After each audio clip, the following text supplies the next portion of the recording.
നമസ്കാരം, ഞാൻ ബൈജു നായർ. നമ്മുടെ ചാനലിലേക്ക് സ്വാഗതം. മമത മോഹൻദാസിൻ്റെ ആദ്യത്തെ എപ്പിസോഡ് നിങ്ങൾക്കെല്ലാം ഇഷ്ടമായി എന്ന് കരുതുന്നു. അടുത്ത എപ്പിസോഡിലേക്ക് പ്രവേശിക്കുകയാണ്. ഈ ഒരു എപ്പിസോഡിൽ നമ്മൾ മമതയുടെ പോർഷെ കരേര എസിലൊന്ന് യാത്രയും ചെയ്യുന്നുണ്ട്. രസകരമായ വാഹന വിശേഷങ്ങളും ജീവിത വിശേഷങ്ങളും യാത്രയും ഒക്കെയാണ് നമ്മളിപ്പോൾ ഈ ഒരു എപ്പിസോഡിൽ കാണാൻ പോകുന്നത്. അതിനു മുമ്പ് ഒരു കാര്യം പറയാനുണ്ട്. നിങ്ങൾക്ക് ഓർമ്മയുണ്ടാവും, നമ്മൾ RoadMate എന്നൊരു ആപ്പിൻ്റെ ഒരു വീഡിയോ ചെയ്ത കാര്യം. RoadMate ഒരു ഗംഭീരമായ ആപ്പാണ്. കാരണം നിങ്ങൾക്ക് വാഹനമായിട്ട് ബന്ധപ്പെട്ട എല്ലാ കാര്യങ്ങൾക്കുമുള്ളൊരു സൊല്യൂഷനാണ് RoadMate എന്ന ആപ്പ്. നിങ്ങൾ മൊബൈൽ ഫോണിൽ ആ ഒരു ആപ്പ് ഉണ്ടെങ്കിൽ നിങ്ങൾക്ക് നിങ്ങളുടെ ഏറ്റവും അടുത്തുള്ള സർവീസ് സെൻറ്റർ, അതുപോലെ വാഹനവുമായിട്ട് ബന്ധപ്പെട്ട എല്ലാ കാര്യങ്ങളും, ഈവൻ വാഹനം പെയിൻറ്റ് ചെയ്യണമെങ്കിൽ അത്, അല്ലെങ്കിൽ വാഹനം ഒന്ന് വാഷ് ചെയ്യണമെങ്കിൽ അത്, അങ്ങനെയുള്ള എല്ലാ സർവീസ് പ്രൊവൈഡേഴ്സിനും നിങ്ങൾക്ക് അതിൽ കണ്ടെത്താൻ സാധിക്കും. എന്ന് തന്നെയല്ല, നിങ്ങളിപ്പോൾ നിങ്ങളുടെ വീടിനടുത്തൊരു വാഹനം വാഷ് ചെയ്യുന്നൊരു സ്ഥലമുണ്ട്. നിങ്ങൾ 500 രൂപയ്ക്കാണ് അവിടെ സ്ഥിരമായിട്ട് വാഷ് ചെയ്യുന്നിരിക്കട്ടെ, ഈ ഒരു RoadMateൻ്റെ സ്പെഷ്യൽ ഓഫേഴ്സ് ഉണ്ടാവും. RoadMateും ഈ ഒരു വാഷിംഗ് സ്ഥാപനമായിട്ടുള്ള സ്പെഷ്യൽ ഓഫേഴ്സ് നിങ്ങൾക്ക് അത് 250 രൂപയ്ക്ക് കിട്ടാനുള്ള സാധ്യതയുണ്ട്. അങ്ങനെ പല കാര്യങ്ങളുണ്ട്. പിന്നെ നിങ്ങൾക്കൊരു സർവീസ് സെൻറ്ററിൽ നിങ്ങൾ ഈ വാഹനം എത്തിച്ച് സർവീസ് ചെയ്യുന്നതിന് കൃത്യമായി നിങ്ങൾക്കൊരു സമയം കിട്ടും. ആ സമയത്ത് ചെന്ന് കഴിഞ്ഞാൽ നിങ്ങൾക്കായിരിക്കും പ്രിഫറൻസ്. ഒരിക്കലും നിങ്ങൾ കാത്തു നിൽക്കേണ്ടി വരുന്നില്ല.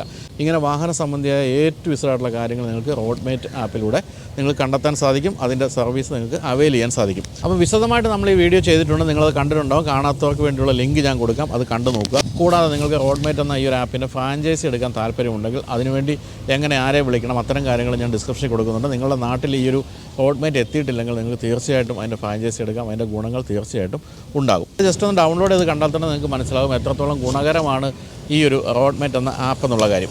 അപ്പോൾ അതുമായിട്ട് ബന്ധപ്പെട്ട കാര്യങ്ങളെല്ലാം നിങ്ങൾക്ക് ഡിസ്ക്രിപ്ഷനിൽ കണ്ടെത്താം. അതുപോലെ തന്നെ നമ്മൾ നേരത്തെ ചെയ്ത RoadMateൻ്റെ വീഡിയോയുടെ ലിങ്കും ഞാൻ കൊടുക്കുന്നുണ്ട്. അപ്പോൾ നമുക്കിനി മമതയുടെ വിശേഷങ്ങളിലേക്ക് രണ്ടാമത്തെ എപ്പിസോഡിലേക്ക് കടക്കാം. ഞാനിപ്പോൾ വിക്കിപീഡിയ കണ്ട കാര്യങ്ങളായിട്ട് ചോദിക്കുന്നത്. മമത മോഹൻദാസ് പ്രൊഡക്ഷൻസ് എന്ന് പറഞ്ഞൊരു സിനിമ പ്രൊഡക്ഷൻ കമ്പനി തുടങ്ങിയിരുന്നു. അതും ഇപ്പോൾ സജീവമല്ലേ? സജീവമല്ലേ എന്ന് ചോദിച്ചു കഴിഞ്ഞാൽ എന്തായാലും നെക്സ്റ്റ് ഇയർ എന്തെങ്കിലും ഒരു പ്ലാൻ അതിലോട്ട്, because the business of cinema has changed a lot after Covid. അപ്പോൾ ആ ബിസിനസ് ഞാൻ കുറച്ചും കൂടെ അടുത്തറിയുന്നത്, ഞാൻ നമ്മളിപ്പം when you come really close to the flame you will feel the heat എന്ന് പറഞ്ഞ പോലെ, അപ്പോഴാണ് അതിന് ആ പ്രൊഡക്ഷൻ്റെ ചൂട് ശരിക്കും എന്താണ്, ആ the business side of it, how different it is from what you actually thought it was എന്നുള്ളത് മനസ്സിലാവുന്നത്. So then ഞാൻ ചെറുതായിട്ടൊന്ന് I took a step back because is that entirely for me എന്നുള്ള ഒരു വലിയ question ആണ്. But now I'm beginning to get, for 2 years since I actually launched the production house, I did a small music for it to launch it. I'm actually vetting some scripts which I will be able to roll out very soon. So maybe next year will be the right time for it. അതിനു മുമ്പ് കുറേ ഇനിയും personal കാര്യങ്ങളൊക്കെ ഒന്ന് ശരിയാക്കാറുണ്ട്. And I'm also focused on the films that I'm doing right now. ഇപ്പൊ I just recently finished a movie called Maharaja in Tamil. അപ്പോൾ അത് വരും maybe by December or January. അപ്പോൾ തമിഴില് ഒരു വലിയ ഇടവേളയ്ക്ക് ശേഷമാണ് ഞാൻ ഒരു നല്ല ഫിലിം ചെയ്യുന്നത്. അപ്പോൾ I'm looking forward to that one. The movies come out well as well. And പിന്നെ നെക്സ്റ്റ് ഇയർ ആണ് മലയാളത്തിൽ ഒരു പ്രോജക്റ്റ് ഉള്ളത്. മിക്കവാറും ദിലീപ് ഫിലിം ആയിരിക്കും, കോമഡി. നമ്മുടെ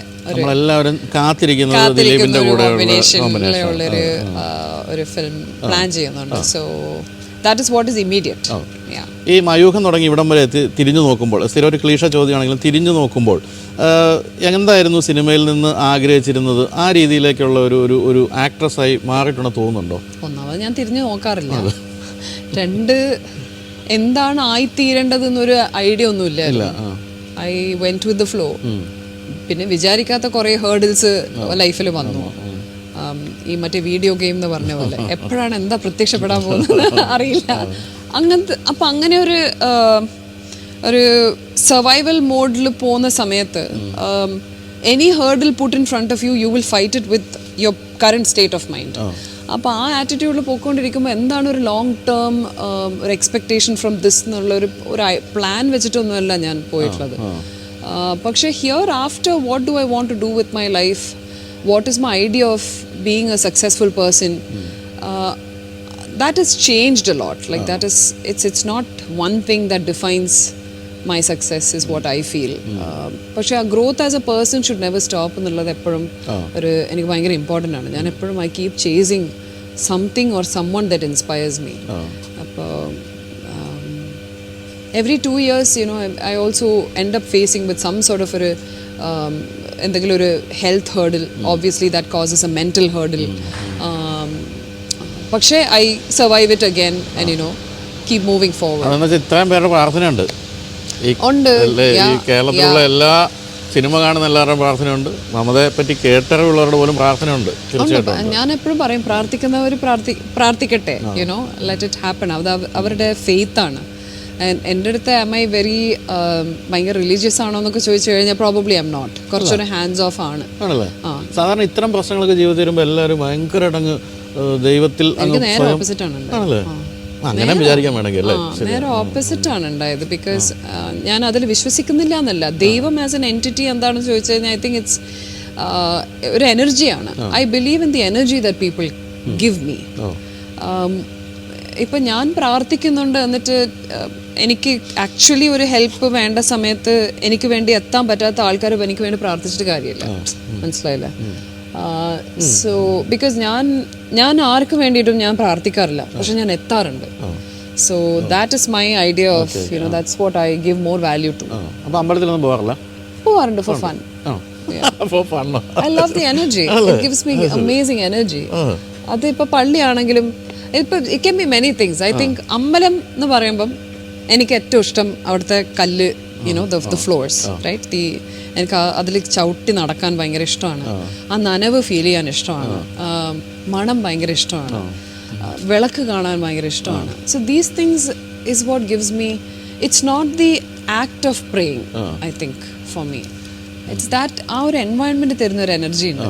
ബാക്കിൽ ദൂരെ നിന്ന് നല്ല ഒരു ഭജനം കേൾക്കുന്നുണ്ടാവും. ആ ഒരു പിന്നെ എല്ലാവരും നല്ല you know almost semi wet you know വസ്ത്രം ധരിച്ച് വരുന്നത് കാണാൻ, ഫാമിലീസ് വരുന്നത് കാണാൻ, കുട്ടികളെ കൈകൂപ്പി you know parents will be trying to make them pray, teach them what praying is. അതൊക്കെ എനിക്ക് ഭയങ്കരമായിട്ട് ജസ്റ്റ് ഫിൽസ് മൈ ഹാർട്ട്. അതേപോലെ ചേർച്ചസിൽ പോകുമ്പം ദ സ്റ്റെയിൻഡ് ഗ്ലാസ് കാണാനും, യൂറോപ്പിലൊക്കെ പോകുമ്പം ചേർച്ചസ് പോകുമ്പോൾ അവരുടെ ആർക്കിടെക്ചർ കാണാൻ, ഇതൊക്കെയാണ് it's beautiful. That energy I think is God. അതേത് പേരിട്ട് വിളിച്ചാലും അല്ലേ? അതുപോലെ ട്രാവൽ കാര്യമായിട്ട് ചെയ്യാറില്ലേ? ട്രാവൽ ചെയ്യുമ്പോൾ ഈ പറഞ്ഞ സ്ഥലങ്ങൾ കാണാൻ വേണ്ടി തന്നെ ഉള്ള ട്രാവലും ഉണ്ടോ? അതോ പാർട്ട് ഓഫ് ജോബ് ആണോ? Not part of job. Definitely I go. Travel is travel. Job is not travel.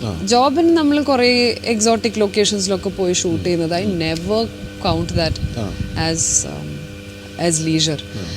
ഈ വർക്കിലൂടെയും എന്ന് വെച്ചാൽ US ട്രിപ്പൊക്കെ ഗ്രൂപ്പ് ടൂറൊക്കെ ഇവർ പോകുന്നില്ലേ ഫ്രം ദി ഇൻഡസ്ട്രി, അങ്ങനെയൊക്കെ പോകുമ്പോൾ അത് ശരിക്കും എൻജോയ് ചെയ്യുന്ന ആൾക്കാരെ ഞാൻ കണ്ടിട്ടുണ്ട്. ഞാൻ അങ്ങനെയല്ല. ഞാൻ കുറച്ചൊരു ഒറ്റസഞ്ചാരി സോർട്ട് ഓഫ് ഒരു അത് ഇഷ്ടപ്പെടുന്ന ആളാണ്. Very I like to. എനിക്കൊരു സ്ഥലത്ത് വെക്കേഷൻ ചെയ്യാൻ ഷോർട്ട് സ്റ്റേ ഇഷ്ടമല്ല. എനിക്ക് അവിടെ ഞാൻ പോയ സ്ഥലം ഹോം ആക്കാൻ ഭയങ്കര ഇഷ്ടമാണ്. അപ്പം എന്നെ പോലത്തെ ആൾക്കാർക്ക് ഏറ്റവും സൂട്ടഡ് ആണ് ഈ Airbnb കോൺസെപ്റ്റ്. കാരണം എവിടെ പോയാലും ഏത് വില്ലേജിലാണെങ്കിലും ഒരു വീട് കിട്ടും. വീട്ടിൽ നിന്ന് നമുക്ക് ഹോംലി ഫീല്, സ്വന്തം ഗ്രോസറി പോയി യുനോ എന്തെങ്കിലുമൊക്കെ വാങ്ങിച്ചു, അത് പാലാണെങ്കിലും കോൺഫ്ലിക്സ് ആണെങ്കിലും ഇഷ്ടമാണ് അങ്ങനെ എക്സ്പ്ലോർ ചെയ്യാൻ. Wherever I go I find home എന്ന് പറയുന്ന പോലെ I make it my home, you know. അപ്പോൾ ആ ഒരു ഫീലിംഗ് എനിക്ക് ഭയങ്കര ഇഷ്ടമാണ്. ആ ഒരു മനസ്സിൽ അങ്ങനെ ഒരു ഐഡിയ വെച്ചിട്ടാണ് ഞാൻ ട്രാവൽ ചെയ്യാറ്. അതിനൊപ്പം സൈറ്റ് സീയിങ്, യുനോ, എന്തെങ്കിലും അഡ്വെഞ്ചറസ് ആക്ടിവിറ്റീസ് ഭയങ്കര ഇഷ്ടമാണ്. എന്തെങ്കിലുമൊക്കെ ഐ ലൈക്ക് എക്സ്പ്ലോർ. അപ്പോൾ അങ്ങനെ പോയാൽ ഏറ്റവും ഇഷ്ടപ്പെട്ട രാജ്യം ഇപ്പം apart from US, India and Bahrain ഏതാണ് മനസ്സിൽ തങ്ങി നിൽക്കുന്നത്? ഏറ്റവും റീസെൻ്റ് ആയിട്ട് പോകുന്നതാണല്ലോ നമ്മുടെ മൈൻഡിൽ ഫ്രഷ് ആയിട്ട് വരിക. ഇപ്പം ഏറ്റവും റീസെൻ്റ് ആയിട്ട് ഞാനിപ്പോൾ പോയി വന്നതേ ഉള്ളൂ. ഒന്ന്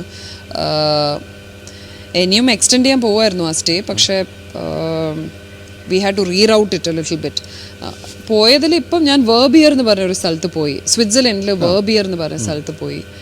ഐ റിയലി ലൈക്ക് ഇറ്റ്. ഈ ലൂസേൺ സൂറിക്കൊക്കെ ഇഷ്ടം പോലെ പോയിട്ടുണ്ട്, ജനീവ അത് ഇത്. ഇപ്രാവശ്യം ഞാൻ ആദ്യമായിട്ടാണ് ജനീവ എയർപോർട്ടിൽ ലാൻഡ് ചെയ്തത് ആൻഡ് വെൻ ടു വേർബിയർ. ഒരു നല്ല ബൈക്ക് റൈഡിനൊക്കെ പോയി, up the mountain, down the mountain. അത് ഫ്രഞ്ച് ബോർഡർ ആണോ?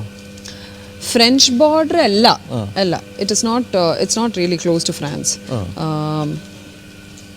But was somewhere up in the the closest point from there, I think closer from there is Zurich only. Geneva കഴിഞ്ഞിട്ട് അവിടുന്ന് ഒരു 1.5 hours Zurich. അവിടുന്ന് when you come down the hill You go another route, there's a place called Lausanne. Lausanne is so beautiful. ഭയങ്കര ഇഷ്ടപ്പെട്ടു. I loved it. Like I was so excited. എനിക്ക് വീണ്ടും അവിടെ പോകണമെന്നുണ്ട്. മൊത്തത്തിൽ ട്രിപ്പ് ഒന്ന് കട്ട് ഷോട്ട് ചെയ്തു, കാരണം ഞാൻ വേർബിയറിൽ നിന്ന് വീണു. എന്നിട്ട് ചിന്നിന് നല്ല ഫോളായിരുന്നു, ഹാർഡ് ഫോളായിരുന്നു, നല്ല ബ്ലീഡിങ്. ബൈക്കിന്ന് നല്ല ഹാർഡ് ഫോൾ, സ്റ്റിച്ചൊക്കെ ഇട്ടു. Imagine going on a trip and then falling and having stitches, right? അപ്പോൾ ഒബ്വിയസ്ലി ഫാമിലിൻ്റെ അടുത്തൊന്നും പറഞ്ഞില്ല, എല്ലാവരും ബറീഡ് ആവുമല്ലോ. So that was one beautiful. അവിടുന്ന് ഞങ്ങൾ, because we didn't want to go to any higher elevation, കാരണം ബ്ലീഡിങ് നിൽക്കുന്നില്ലായിരുന്നു, സ്റ്റിച്ച് ഇട്ടിട്ടും നല്ല ബ്ലീഡിങ്. അപ്പോൾ ഞങ്ങളത് ഫിൻലൻഡ്, നോർവേ ഒക്കെ വിട്ടിട്ട് ഞങ്ങൾ നേരെ പ്രാഗിലേക്ക് പോയി. അപ്പോൾ പ്രാഗ് പോയിട്ട് obviously it's a place with beautiful landscapes and good architecture, and we did a lot of that. I really enjoyed that trip, but there'll be a lot more coming. എനിക്ക് Japan ഒന്ന് പോകണമെന്നുണ്ട്, ഭയങ്കര എൻ്റെ bucket ലിസ്റ്റിൽ top on my travel bucket list. അപ്പോൾ അങ്ങനെ പോകുമ്പോൾ ഇപ്പോൾ ജപ്പാനിലാണ്, ഇപ്പോൾ നമ്മൾ ഇപ്പോൾ പ്രാഗിൽ പോയാൽ അവിടുന്ന് തൊട്ടടുത്ത് തന്നെ സ്കോഡയുടെ പ്ലാന്റും മ്യൂസിയം ഉണ്ട്, അല്ലെങ്കിൽ ഇപ്പം ജപ്പാനിൽ പോകുകയാണെങ്കിൽ ടൊയോട്ട മ്യൂസിയം ഉണ്ട്. അങ്ങനെയുള്ള സ്ഥലങ്ങൾ വിസിറ്റ് ചെയ്യാൻ ശ്രമിക്കാറുണ്ട് ഒരു വണ്ടിപ്രാന്തി എന്നുള്ള നിലയിൽ? Not always, because when I think what I do enjoy those things, but there should be time for everything, alle. The trip was ഒന്നാമത് ഷോർട്ട് ആയിരുന്നു. 3 സ്ഥലങ്ങൾ ഞങ്ങൾ കവർ ചെയ്തത് തന്നെ was in a span of 13 days. So it was a lot of travel for just 13 days. ഒന്നാമത് ഞാൻ കുറച്ച് slow ആണ്, because I want to be in one place. I want to enjoy the hotel property. ഇപ്രാവശ്യം ഞാൻ Airbnb അല്ല, എല്ലാം നല്ല നല്ല ഹോട്ടൽസിലാണ് നിന്നത്. അപ്പം ഹോട്ടലും എൻജോയ് ചെയ്യണം, ഒരു ദിവസം സ്പാ മറ്റേത് മറിച്ചത്. അപ്പോൾ ലൈഡ് ബാക്ക് ട്രാവലറാണ്, കുറച്ച് ലേഡ് ബാക്ക് ആണ്. I need a lot of time. അതിനാണ് ഞാൻ പറയുന്നത്, എനിക്ക് ഈ ഒരു സ്ഥലത്ത് പോയി കഴിഞ്ഞാൽ I want to make it home. So it is never just in and out. പോയി കുറേ ബഹളം വെച്ചിട്ട് തിരിച്ചു വന്നിട്ട് ഒരു കാര്യമില്ല. പോയി ഒന്ന് അവിടെ പോയി ഒന്ന് ഇരുന്ന് മെഡിറ്റേറ്റ് ചെയ്യുമ്പോഴാണ് അത് you absorb the energy of the place. ഈ ഓട്ടം അറിയണമെങ്കിൽ ശരിക്കും ഗ്രൂപ്പ് ടൂർ പോകണം. ഗ്രൂപ്പ് ടൂറുകളിൽ പോകുമ്പോഴാണ് ഈ ഓട്ടം മനസ്സിലാക്കുക. നമ്മൾ രാവിലെ 6 മണിക്ക് എഴുന്നേൽക്കുന്നു, ഒരു 10 സ്ഥലം കാണുന്നു, രാത്രി 11 മണിക്ക് വന്ന് കയറുന്നു, വീണ്ടും 6 മണിക്ക് പോകുന്നു, സ്ഥലം കണ്ടോ കണ്ടില്ലയോ പോലെ എനിക്ക് ആ മോർണിംഗ് കോഫി പിടിച്ചിട്ട് ഇങ്ങനെ ഇരിക്കണം. ആ കാട്ടിലാണെങ്കിലും സിറ്റിയിലാണെങ്കിലും I love doing that. പിന്നെ എനിക്ക് എൻ്റെ മൈൻഡിൽ എപ്പോഴും തിരിച്ച് വന്നുകൊണ്ടിരിക്കുന്ന ഒരു സ്ഥലം ഈ and this was when I was living there only, Big Surl, ഒരു cabin in the woods, ഒരു ഹൊറർ ഫിലിം അല്ല, ക്യാബിൻ ഇൻ ദ വുഡ്സ്. ഞങ്ങൾ ഒരു ഹീറ്റഡ് ഫ്ലോറൊക്കെ ആയിട്ട് ഒരു ക്യാബിനിൽ സ്റ്റേ ചെയ്തിട്ടുണ്ടായിരുന്നു ഞാനൊരു തവണ. അതെനിക്ക് എപ്പോഴും I want to go back. It's because it's in the middle of redwood forest and it's so beautiful. So അതുപോലെയുള്ള കുറച്ച് ഐക്കോണിക് ആയിട്ടുള്ള സ്ഥലങ്ങളിൽ പോയി സ്റ്റേ ചെയ്യാൻ എനിക്ക് ഭയങ്കര ഇഷ്ടമാണ്. ഞങ്ങൾ ഇവിടെ താമസിച്ച ഒരു സ്ഥലമുണ്ട്, ഞാനും അഖിലും ഉണ്ടായിരുന്നു. നമ്മൾ ബെൻസിൻ്റെ EQയുടെ മീഡിയ ഡ്രൈവിന് ഗുൽമാർഗിലൊരു ഗംഭീര പ്രോപ്പർട്ടി, എന്തായിരുന്നു കൂടെ പേര്? Khyber. Yes, it's gorgeous. Yes. ഇല്ലാത്തൊരു പ്രോപ്പർട്ടി ആയിരുന്നു. അത്തരം സ്ഥലങ്ങൾ എനിക്ക് വന്നത് കൃത്യമായിട്ട് മമതയ്ക്ക് രാവിലെ ചായം കുടിച്ചിരിക്കാൻ പറ്റിയ സ്ഥലമാണ്. ഞങ്ങൾ ഇപ്രാവശ്യം I just took my friends to ഞങ്ങൾ ആഗ്ര, ജയ്പൂർ, ഡൽഹി ഒക്കെ ടച്ച് ചെയ്തിട്ടാണ് ഇപ്പം ഞാൻ എത്തിയത്. അപ്പോൾ ജയ്പൂരിൽ ഞങ്ങൾ സമൂദ് പാലസ് അവിടെ സ്റ്റേ ചെയ്തു. It is such a stunning property. അവിടുത്തെ ഒരു ദർബാർ ഹാൾ ഇസ് ലൈക്ക്, ഞാൻ പറഞ്ഞു എനിക്ക് ഇവിടുന്ന് please don't rush me out of here. It was not enough. I need half a day in that one room. അതിൻ്റെ ഒന്ന് ഡീറ്റെയിലിംഗ് നോക്കാൻ, പെയിന്റിങ്ങിൻ്റെയും മിറർ വർക്കിൻ്റെയും. It was just രാജസ്ഥാനിലെ മിക്കവാറുള്ള എല്ലാ ഈ ഇത്തരം ബോട്ടിക് റിസോർട്ട്സ് എല്ലാം ഒരു രക്ഷയില്ല. അതിനെ കണ്ട് എനിക്കിങ്ങനെ ഇരിക്കണം, എനിക്ക് അവിടെ ഇങ്ങനെ. അപ്പോൾ അങ്ങനെയൊക്കെ ഇത്രയും എന്താ പറയുക ഭയങ്കര താല്പര്യത്തോട് പറയുമ്പോഴത്തേക്ക് എനിക്ക് തോന്നുന്നു ഒരു സാധ്യതയുണ്ട്, ഒരു ബോട്ടിക് റിസോർട്ടോ എന്തെങ്കിലും സ്വന്തമാക്കാനുള്ള താല്പര്യമുണ്ടോ? ഒരു ഹോസ്പിറ്റാലിറ്റി ഒരു ബിസിനസ്സിലേക്ക്.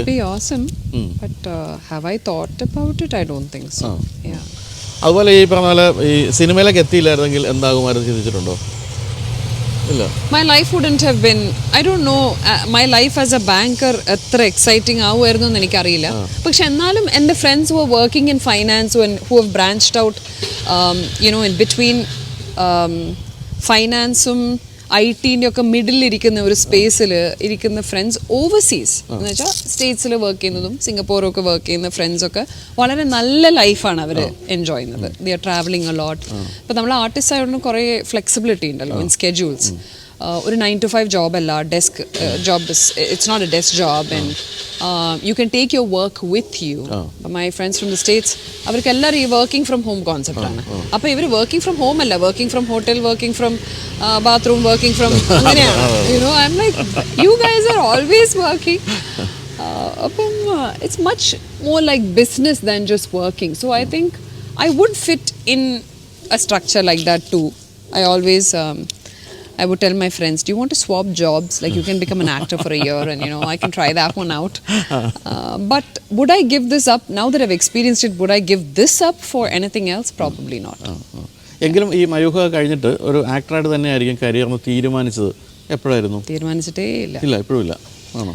ആ സമയത്ത് തീരുമാനിച്ചിട്ടില്ല. ഒരു 4-5 വർഷം എടുത്തിരുന്നു എനിക്കിതൊന്ന് എംബ്രേസ് ചെയ്യാൻ തന്നെ. Because I was very confused. I didn't even have any idea as to what I was doing in this industry. I never thought that I was made for this. I never thought I was someone who's pretty or someone who's attractive or someone who had a camera face. I was very disappointed when I saw myself in Mayugham. Pinne expectations illarunnu, appo disappointment korayuvallo. It doesn't live too long in your heart. Pakshe I think cinema always challenges you to become better, saying that you're not good enough. Not good enough, nobody likes to hear that. പിന്നെ ഞാൻ academically ഒക്കെ ഭയങ്കരമായിട്ട് മുന്നിൽ നിൽക്കുന്ന ഒരു type ആയിരുന്നു ആ സമയത്ത്. സോ ഓട്ടോമാറ്റിക്കലി മമ്മിക്ക് Mamta, you should become number 1 in class, number 1 in in your studies and in your tests. അങ്ങനെ വളർന്നു വരുന്ന ഒരാൾക്ക് എപ്പോഴും I don't want to be challenged in a way where someone tells me that you're not good enough. Or ആ സമയത്ത് we're very sensitive to criticism. When you're just starting your career, and then over a period of time you start criticizing yourself, because you become your own strength and you know where your weaknesses are and what needs to improve. appo angane adu thanne enikku manasilayi varan oru korchu pakkoda varanallo, korchu I need to start thinking with my head. അപ്പോൾ അതൊക്കെ ആയി വരുമ്പോഴേക്ക് ഏകദേശം ഒരു 4 years കഴിഞ്ഞിട്ടുണ്ടായിരുന്നു. അതുവരെ I just kept working. എന്ന് വെച്ചാൽ just വെറുതെ ചെയ്യുക, എൻജോയ് ചെയ്യുക, you like a child. I did it with all that vulnerability, and I think in 2009 when Passenger happened, because I was very upset with the attitude that people had back then about some of the work that I did, and I didn't feel that I was welcomed. They always saw me as an outsider. Adu English samsarikkunnondavam, adu could be because of the way I dress and attitude, I don't know. I felt very unwanted from Kerala. But when I went to Chennai, Hyderabad and all, they were a lot more open-minded, bhayangara warm, and they always give you respect. Whether they like your work or not, they'll give you respect, So I felt a warmth for the first time. And that's how I think ഒരു 3-4 വർഷപ്പോഴേക്ക് കഴിഞ്ഞു. അതിൻ്റെ ഇടയിൽ ഞാൻ isolated work ചെയ്തു big B with Amal Neerad, because they're like-minded ആയിരുന്നു, and I could be myself. ഇപ്പോൾ big B നോക്കുകയാണെങ്കിൽ I was me. Rimi is like just me, and I didn't have to pretend to be someone I'm not. അപ്പോൾ അത് കഴിഞ്ഞ് രഞ്ജിത് ശങ്കർ എന്നെ പാസഞ്ചറിനെ വിളിക്കുമ്പോഴാണ് actually ഒരു 2 yearsന്റെ ബ്രേക്കിന് ശേഷം ഞാൻ മലയാളത്തിൽ വീണ്ടും വരുന്നത്. And that movie did well. അപ്പോൾ because that film did well, എനിക്ക് ഭയങ്കരമായിട്ട് ആ സമയത്ത് this is the time to change things in Malayalam എന്ന് പറഞ്ഞ് ഇരിക്കുമ്പോൾ അപ്പോഴേക്കും ഒരു ക്യാൻസർ ഡയഗ്നോസിസ്. അപ്പോൾ life has been a lot of ups and downs, and if I'm when I tell my entire story, I think I don't think anybody could have done it better than me, the way I have done it. And I think I'm very strong. I think sometimes I can be too strong for not I wouldn't say it's too good, because sometimes being too strong is also difficult. It might not be right for my age to be so strong. I still need to experience the vulnerabilities of being young. അപ്പോൾ ഞാൻ expect ചെയ്യാത്ത കുറേ experiences എനിക്കുണ്ടായി. പക്ഷേ it's made me A stronger person, and here I am today. Yes. Yeah, doing all the things that I couldn't do at 24. Yes. I did it at 34. So I had to wait 10 more years. എനിക്ക് തോന്നുന്നത് പക്ഷേ total image മാറ്റി മലയാളികളുടെ ഏറ്റവും പ്രിയപ്പെട്ട ഒരു താരമാക്കി മാറ്റിയ big boss ആണെന്ന് തോന്നുന്നു, അല്ലേ? ബിഗ് ബി അല്ലേ? അല്ല മൈ ബോസ് രണ്ടും കൂടെ മിക്സ് അല്ലേ? അതൊരു ഇപ്പോഴാണെങ്കിലും എത്ര തവണ ടി വി വന്നാലും ഞങ്ങളൊക്കെ ഇരുന്ന് കാണുന്ന ഒരു സിനിമയാണ് അല്ലേ? അതിനുശേഷം 2 countries വന്നപ്പോഴും അതുപോലെ നമ്മൾ എൻജോയ് ചെയ്ത് കാണുന്ന സിനിമ. എന്താണ് ശരിക്കും ഒരു കെമിസ്ട്രി ദിലീപും അതുപോലെ മമതയായിട്ട് നമ്മൾ കാണുമ്പോൾ തന്നെ നമുക്ക് ഇത് പൊളിക്കും എന്ന് നമുക്ക് തോന്നുന്ന ഒരു സാധനമാണ്. അതെ, നിങ്ങൾക്ക് കാണുമ്പോൾ തോന്നുന്ന ഡിഫറൻസസും അത് തന്നെയാണ് അതിന്റെ രസം. ബിക്കോസ് ഇതൊരു ഹൈറ്റുള്ള English speaking mallu girl and ഒരു അല്പം ഹൈറ്റ് കുറച്ച് കൺട്രോൾഡ് ആയിട്ടുള്ള ഒരു പച്ച മലയാളം സ്പീക്കിംഗ് മലയാളി മൈൻഡുള്ള man with all his vulnerabilities, right? With me trying to be a perfectionist and him he already knows he's extremely flawed. With all the silliness and the quirks, that chemistry makes it a combination തന്നെ നോക്കിക്കഴിഞ്ഞാൽ humorous ആണ്.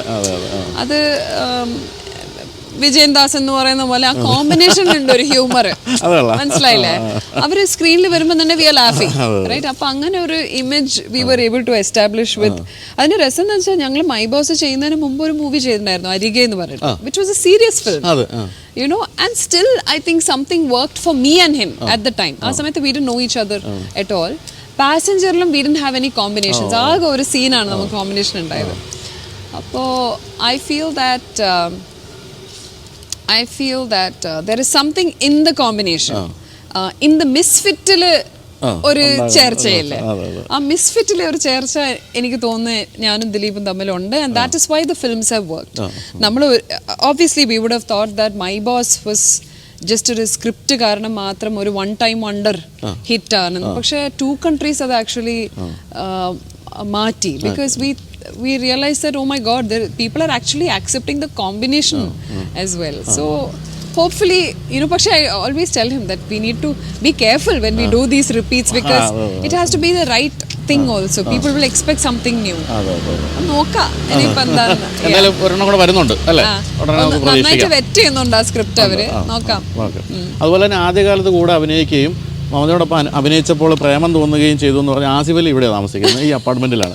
സത്യം പറഞ്ഞാൽ ഈ അപ്പാർട്ട്മെൻറ്റിൽ എനിക്ക് തോന്നുന്നു ticket എടുത്ത് ഈ വണ്ടിപ്രേമികളെ കയറ്റി വിടാൻ തോന്നി. കാരണം കയറി വരുമ്പോൾ തൊട്ട് കാണുന്നതെല്ലാം അജുവിൻ്റെ ആണെങ്കിലും അല്ലേ, ആസിഫ്, അജു ഇവരുടെയൊക്കെ വണ്ടികളാണ്, എല്ലാം എക്സ്ക്ലൂസീവ് വണ്ടികൾ. അതിൻ്റെ കൂടെയാണ് മമതയുടെ വണ്ടി കാണുന്നത്.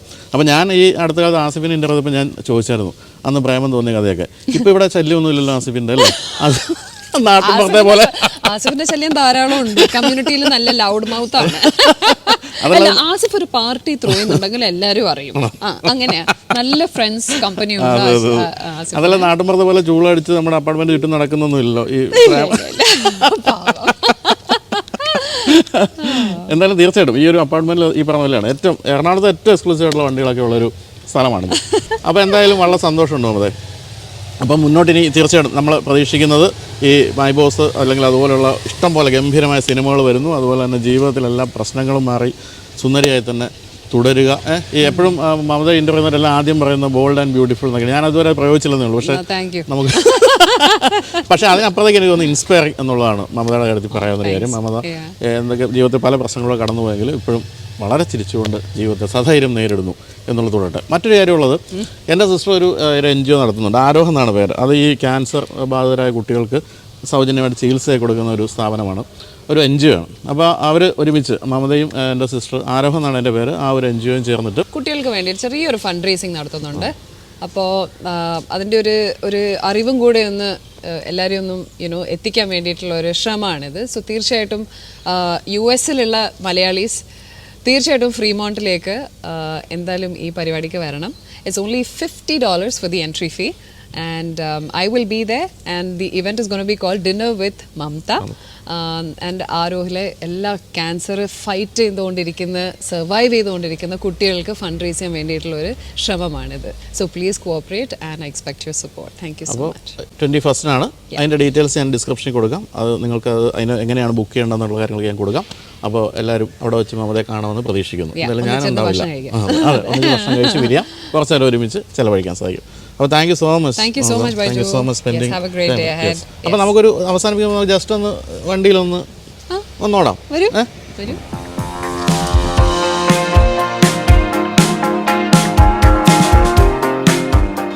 നമ്മളപ്പോൾ അങ്ങനെ മമതയുടെ കൂടെ മമത ഓടി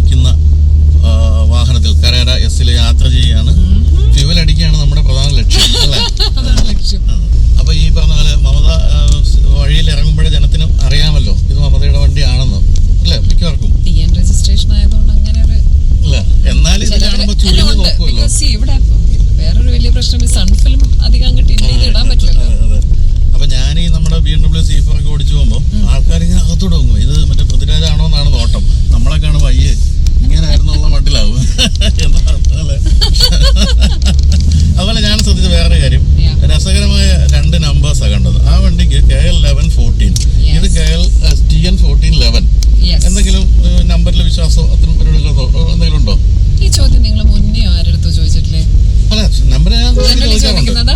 ഇടയ്ക്ക് ചോദിക്കാം.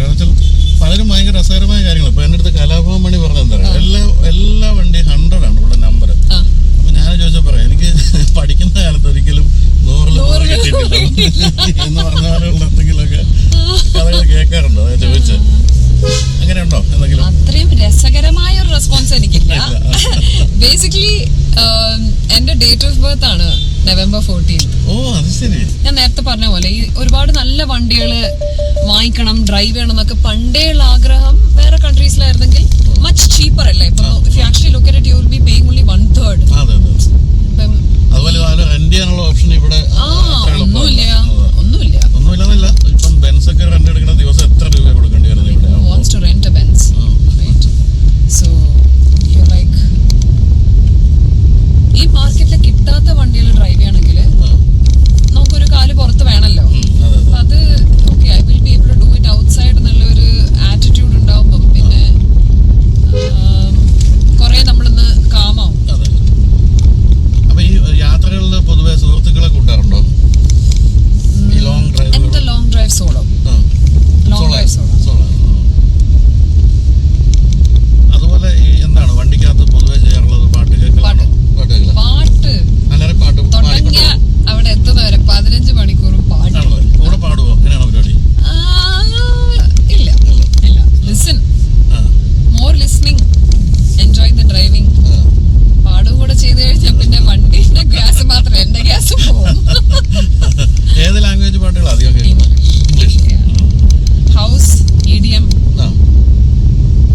പിന്നെ അതിന്റെ നേരെ ഓപ്പോസിറ്റ് പിയാനോ, ചെല്ലോ, ഇൻസ്ട്രുമെന്റൽ. അപ്പൊ ഈ മ്യൂസിക് കോൺസേർട്സിനൊക്കെ കേൾക്കാൻ പോകാറുണ്ടോ? വെളിയിലൊക്കെ പോകുന്നുണ്ടല്ലോ. ഈ ട്രിപ്പിൽ തന്നെ പോയിരുന്നു. ലാൻഡ് ചെയ്തത് മെഡ്രിഡിലാണ്. സെഗോവിയ എന്ന് പറയുന്ന സ്ഥലത്ത് പോയി. Beautiful. Segovian food was amazing. സെഗോവിയയില് ലൂഡോവിക്കോ വാസ് പെർഫോമിംഗ്. അപ്പോ ലൂഡോവിക്കോന്റെ കോൺസേർട്ടിന് പോയി തിരിച്ചു വന്ന് ഒന്ന് മെഡ്രിഡ് ഒന്ന് ചെറുതായിട്ടൊന്ന് കണ്ടിട്ടൊക്കെയാണ് ജനീവയിലേക്ക് ഫ്ലൈ ചെയ്തത്, വേർബിയറിലേക്ക് പോകാൻ. ഞാൻ പ്രാഗിൽ പോയപ്പോ മൊസാട്ടിന്റെ വീട്ടിൽ പോയിരുന്നു. മൊസാട്ട് ഇടയ്ക്ക് താമസിക്കായിരുന്നു പ്രാഗിൽ. ഒരു മ്യൂസിയം പോലെ ഉണ്ട് അവിടെ. ഈ ഇന്ത്യ കൂടെ ഡ്രൈവ് ചെയ്യുമ്പോൾ ഏറ്റവും അനുഭവമായിട്ട് തോന്നിയിരിക്കുന്ന സംഭവം എന്താ? Probably the honking. Yes. I mean, it's a lot of things. I don't think honking is a main ഇത്, but I think mostly ഒന്നും നോക്കാതെ ഈ ബൈക്ക് കയറി വരുന്നത് ഒരു പ്രശ്നം തന്നെയാണ്.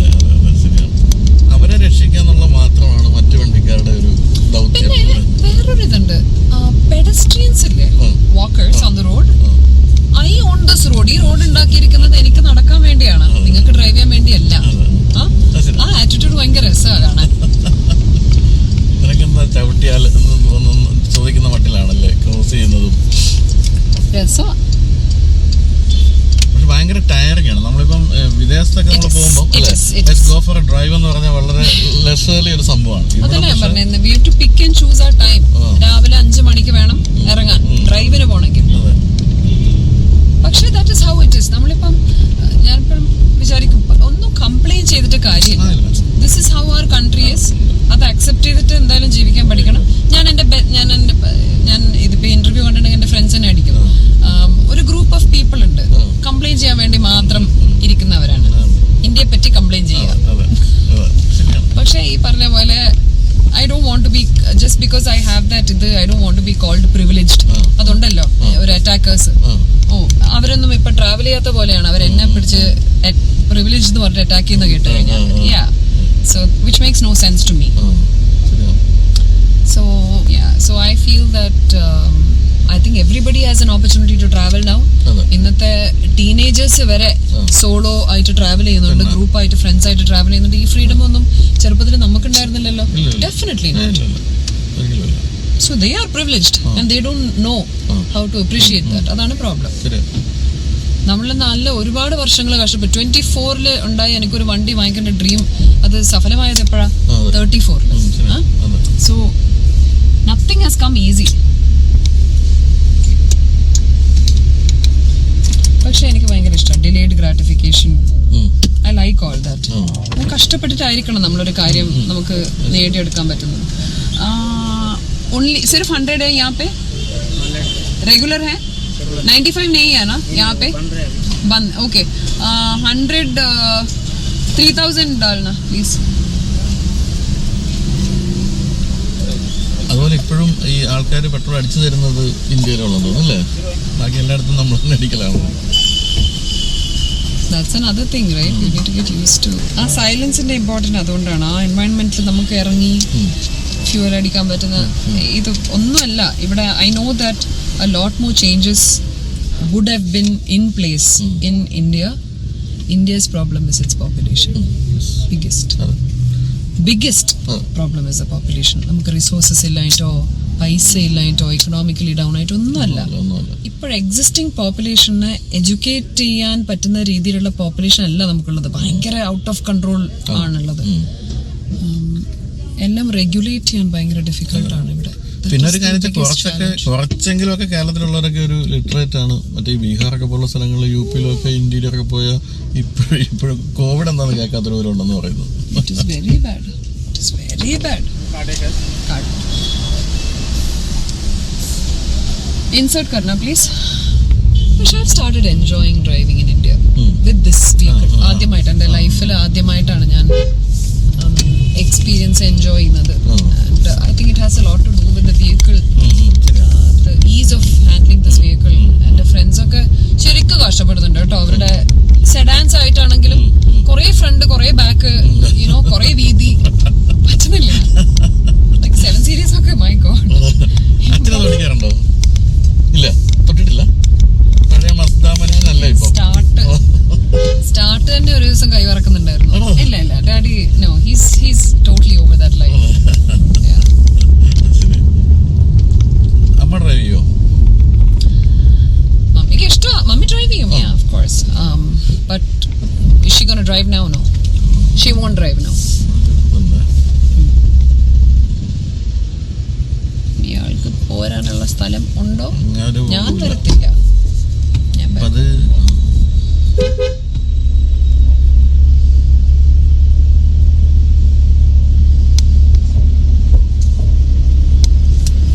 ഇവിടെ ഇപ്പൊ ഒരു ചെറിയ സിറ്റി കാർ ഇല്ല അല്ലേ? മറ്റേ ഫോർച്യൂണറേ ഉള്ളൂ. ഫോർച്യൂണറേ ഉള്ളൂ. നമുക്ക് വേണ്ടത് ഒരു വേറെ SUV ആണ്. ഐ മീൻ പ്രാക്ടിക്കലി നമുക്ക് ലോങ് ഡ്രൈവ് ആണ് നമുക്ക് കുറെ കൂടുതൽ. ഷോർട്ട് ഡ്രൈവ്സ് കുറവാ.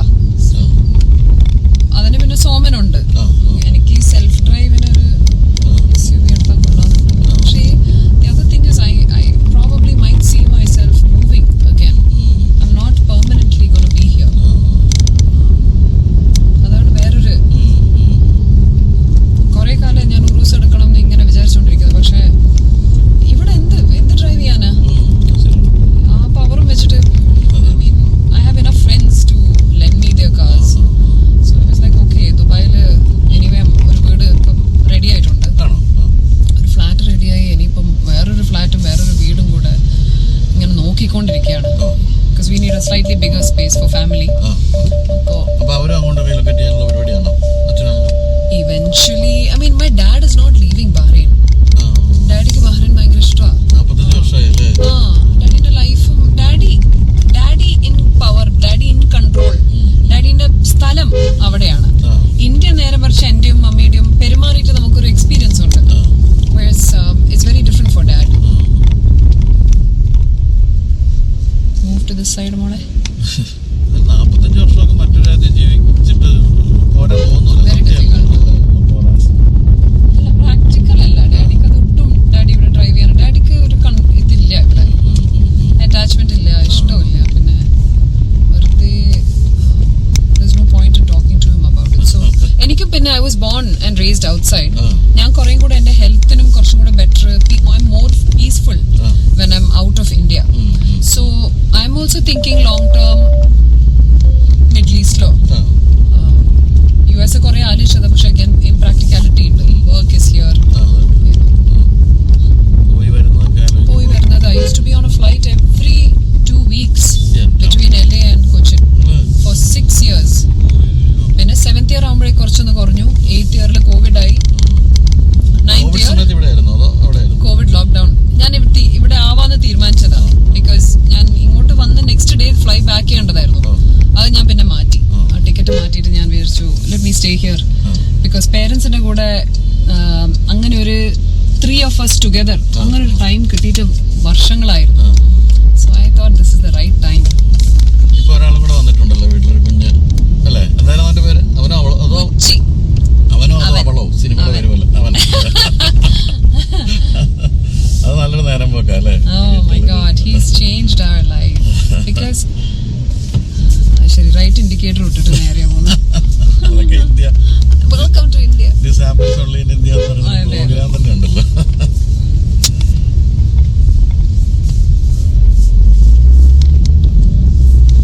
So yeah, that's my story. Yes. In a nutshell. എന്തായാലും മമതയുടെ കൂടെ വണ്ടിയിൽ സഞ്ചരിക്കാൻ സാധിച്ചതിലുള്ള നന്ദി അറിയിക്കുന്നു. ഇപ്പോൾ എന്തായാലും കുറച്ചുകൂടി കുറച്ച് കാല് കൊടുത്തു പോകുന്ന ഒരു സമയത്തോടെ എന്നെ വിളിക്കണേ. ചുമ്മാ കൂടെ കുറച്ച് സ്പീഡൊക്കെ എടുത്തു പോകുന്ന ഒരു സമയത്തും